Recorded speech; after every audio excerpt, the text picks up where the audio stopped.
요한복음 20장 30절, 31절 말씀 합독합니다. 시작. 예수께서 제자들 앞에서 이 책에 기록되지 아니한 다른 표적도 많이 행하셨으나 오직 이것을 기록함은 너희로 예수께서 하나님의 아들 그리스도임을 믿게 하려 함이요 또 너희로 믿고 그 이름을 힘입어 생명을 얻게 하려 함이니라. 아멘.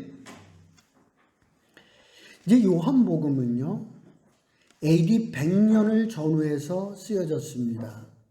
이제 예수님에 대한 관한 이런 이야기는요, 책은 요한복음 이전에 이미 마태, 마가, 누가복음이 이미 쓰여져 있었습니다. 마태, 마가, 누가는 공관복음이라고 그럽니다. 같은 관점에서 쓰여졌고 비슷한 내용들입니다. 반면에 요한복음은 다른 관점에서 쓰여졌어요. 그래서 달라요. 자세히 보면 많이 달라요.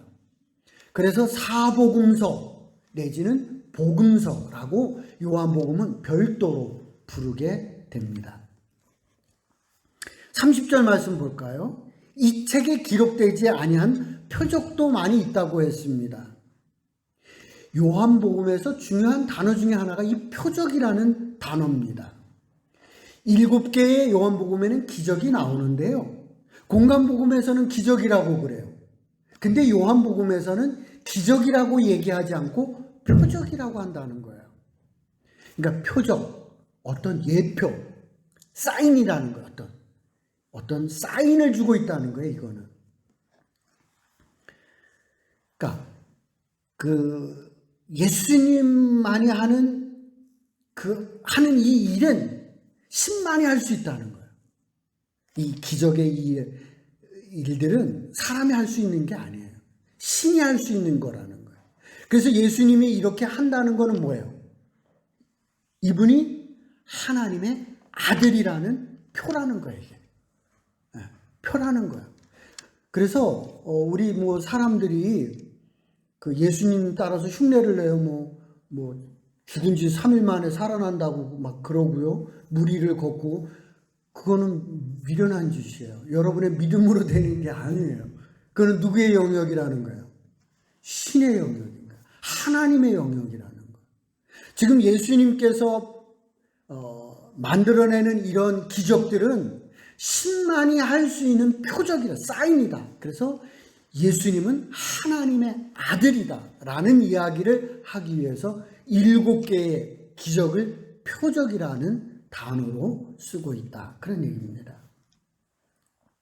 31절 요한복음을 쓴 목적이 나와 있습니다. 예수님은 하나님의 아들을 믿게 하려고 한다. 예수님은 하나님의 아들인 걸 너희들이 믿어야 된다. 알을 넘어서야 되는 거예요. 알을 넘어서서 믿음으로 확신을 갖는 것들이 필요하다. 그래서 이 글을 쓴다는 거예요. 예수님은 하나님의 아들이십니다. 아멘.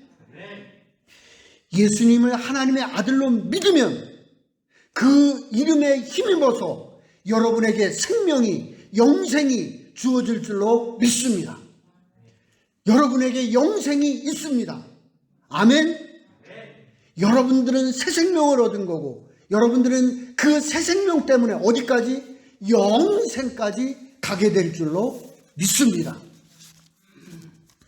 요한복음 20장 24절로부터 29절 말씀 교독합니다. 12 제자 중에 하나로서 디두모라 불리우는 도마는 예수께서 오셨을 때 함께 있지 아니한지라.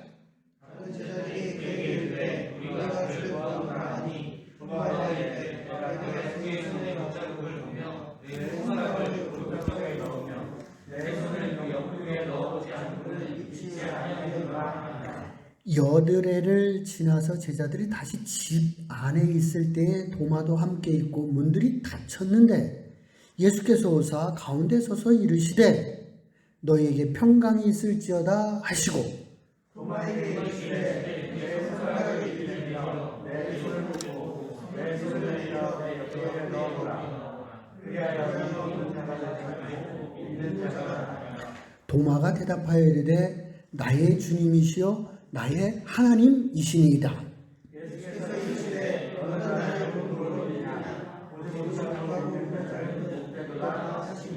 아멘. 요한복음의 또 하나의 특징은 뭐냐면 도마 사도 이야기가 많이 나온다는 거예요. 도마 이야기가 요한복음에는 많이 나오는데요. 예수님의 제자인 도마조차도 예수님이 하나님의 아들인 것을 믿지 못했다는 거예요. 지금 이 얘기는.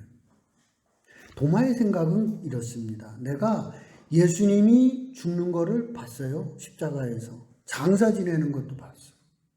근데 그분이 어떻게 살아나는 거야, 이게? 신의 영역인데 죽은 사람이 살아나는 건. 적어도 도마는 예수님을 좋은 선생으로 생각했지 하나님의 아들이나 신으로는 생각하지 않은 거예요. 하도 그런데 주변에서 베드로 사도님하고 마리아 누님이 와가지고 예수님이 막 살아났다고 그러니까 아유 그러면 내가 만져보면 내가 믿지. 그럼 어떻게 믿느냐 말이야. 만져보고야 믿는 거지. 그럼 어떻게 믿을 수 있겠냐. 그렇게 얘기를 하는 거예요. 그랬을 때 그 자리에 예수님께서 오셨다는 거예요. 그리고 예수님께서 도마에게 그렇게 말씀하시는 거예요. 네 손가락을 이리 내밀어 내 손을 보고 네 손을 내밀어 내 옆구리에 넣어보라. 그리하여 믿음 없는 자가 되지 말고 믿는 자가 되라고 예수님께서 말씀합니다. 그래서 도마가 어떻게 해요? 그래 진짜 가서 만져본 거 아니겠어요? 손을 만져보고 옆구리에 손을 넣어본 거예요. 진짜 십자가에 죽으셨던 그 예수님이 맞단 말이에요. 그래서 도마가 하는 말이 29절에 그렇게 고백하는 거예요. 28절에 도마가 대답하여 이르되 나의 주님이시오 나의 하나님이십니다. 도마는 예수님을 하나님의 아들로도 얘기 안 해요. 하나님이라고 해요. 어떻게 죽은 사람이 살아나요? 하나님이십니다. 당신은. 이제는 확실히 믿고 도마는 자기의 입으로 고백을 하는 거예요. 믿음으로 확신을 가지고 당신이야말로 우리를 구원하는 구세주요. 내가 당신을 하나님으로 믿습니다라는 고백을 도마가 하게 되었습니다. 예수님을 하나님의 아들로 하나님으로 믿는 게 말처럼 쉬운 게 아닙니다. 그러죠. 그게 은혜가 임해야 되는 거예요. 그래서 29절에 이렇게 표현하고 있습니다.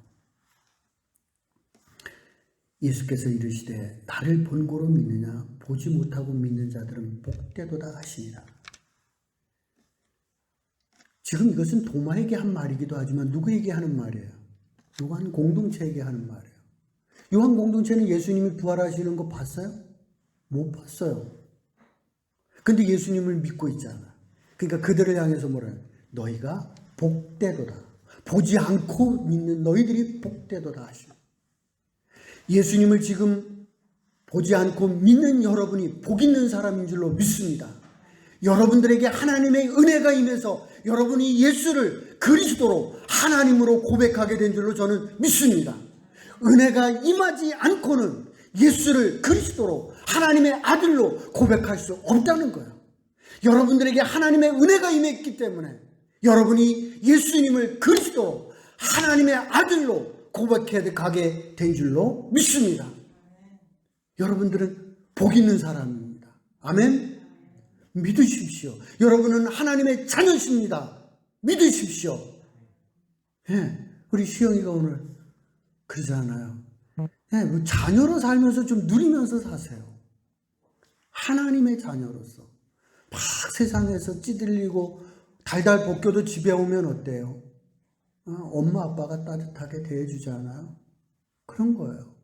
하나님의 자녀로서 여러분들이 좀 부족하고 연약하다고 돈 많이 벌어오는 애는 밥 2그릇 주고 돈 못 벌어오는 애는 밥 1그릇 주고 그러나요 부모가?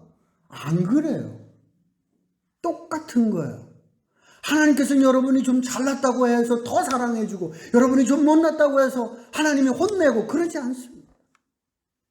정말 하나님을 그리스도로 믿는 예수님을 그리스도로 믿는 여러분들은 하나님이 사랑하는 제자들이고 자녀인 줄 믿습니다.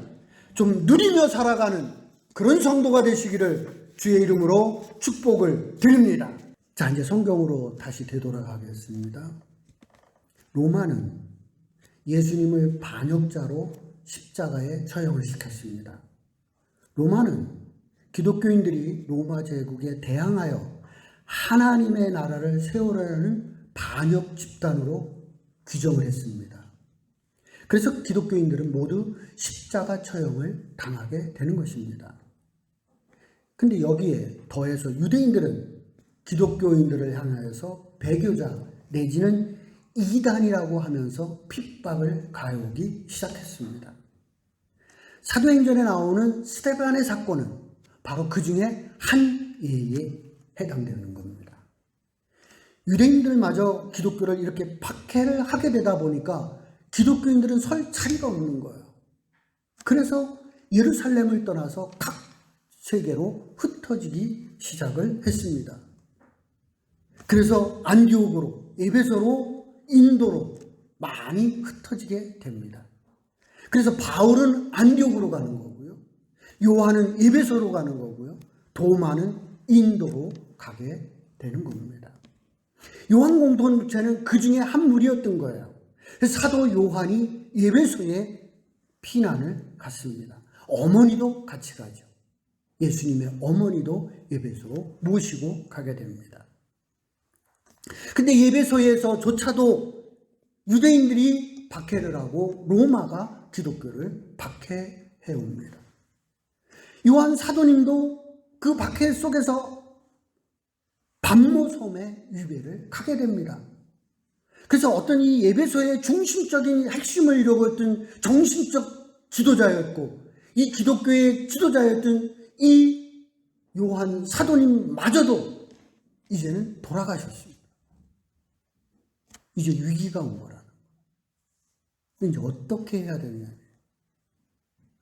그 상황에서 쓰여진 것이 바로 이 요한 사도님이 쓴 그 글에다 덧붙이는 일들을, 편집하는 일들을 그 시기에 하게 된다는 얘기죠. 요한 공동체에서 이제 중요한 것이 뭐냐면 이 요한복음에서 나오는 단어 중에 중요하게 나오는 단어가 또 하나가 있어요. 증언한다는 거예요. 증언. 요한복음을 읽다 보면 증언 나오면 밑줄을 치십시오. 지금 제가 나오는 얘기 3가지 했어요. 여러분 나오는 것만 한번 줄을 쳐보십시오. 책이 다 뻘겋게 물들게 될 겁니다. 증언 기억해 두십시오. 세례자 요한은요. 침례자 요한이요. 침례자 요한, 세례 요한은요. 예수님보다 먼저 와서 메시아가 올 거라고 와서 증언했잖아요. 증언했단 말이에요.